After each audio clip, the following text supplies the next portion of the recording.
Yeah, that's pretty cool. There's one thing that you mentioned in your book I'd just like to touch on just before we sort of start wrapping this up, is the chapter where, and again, I don't know how much tongue-in-cheek it was or how serious you were, but the bit about the assassin test that you write about. I mentioned it. Fucking what? An assassin test? Yeah, because obviously the military cannot do assassinations, and you make that very clear in your book, just for anyone that's listening on the outside. Clint does make that very clear. But you had this incredible test, because you said that an assassin needs to have, like, nerves of steel, cold blood, the ability to just deal with something and move straight on. Just if you're happy to share with the guys that are listening, and obviously we'll link it into the notes. What were your tests to see if someone would be a good assassin? Oh, you're gonna make me cover that? Okay.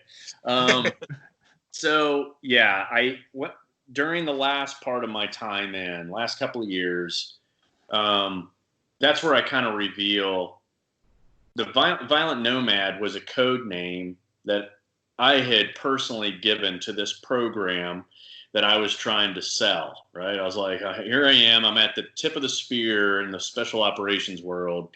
And if there's any place that I could make this come to life, it's, at that place. And so I put together the Violent Nomad program, and it had a screening process. It had a training pipeline. It was based on a naked warrior concept, meaning you can take an operator, put him through training, and on the back end of training, he comes out as an operative. And better than that, he becomes, a no-shit assassin. But he's got the education to where he isn't relying on shiny black boxes and cool little devices. He can do it all by going overseas, going to any souk or a supermarket.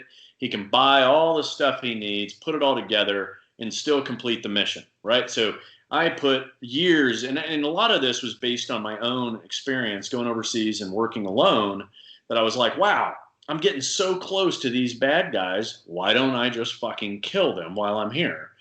But we're not allowed to do that, So we would do these other things where they still end up dead, but you spent gazillions more money to do it when I could have just put a 9mm bullet in the motherfucker's head. You know what I mean? So anyway, I build out the pipeline, build out all this stuff, and then I'd go to try and sell it to my leadership, and they fucking looked at me like I was crazy. They were like, what the no, get the fuck out of here, right? And that was basically the answer. But the thing they thought was crazy was the assessment that you're alluding to.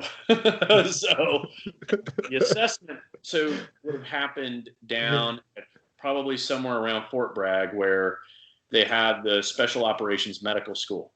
And in the Special Operations Medical School, which I went through, we do everything on it's called live tissue, which is goats and pigs, and you practice true life-saving techniques on live animals.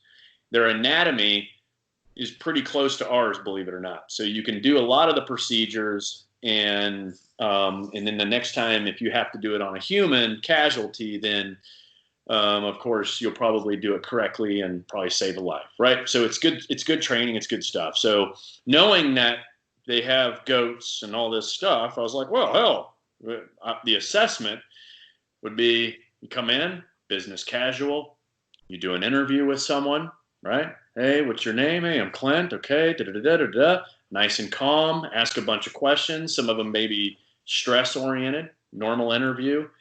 And then they go into the next room. In the next room, there's a goat and a hammer. Okay? You're not coming out until the goat's dead, right?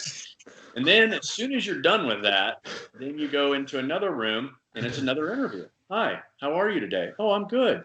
So what's your name? Well, my name is Clint, blah, blah, blah, blah, blah. And you go through that interview. And then you go to the next room. And the next room is a hammer and a kitten.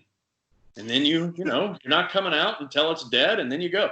So the intent is you really do need like a highly functional sociopath with zero emotions so that you get a guy or a gal or whatever that can keep their composure, no matter what they've done before or what they're about to do, right?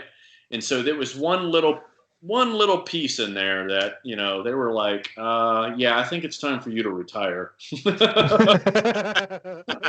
And so I briefly described that in the book, and I was like, man, I thought it would be kind of cool, but, you know, not everybody's like me.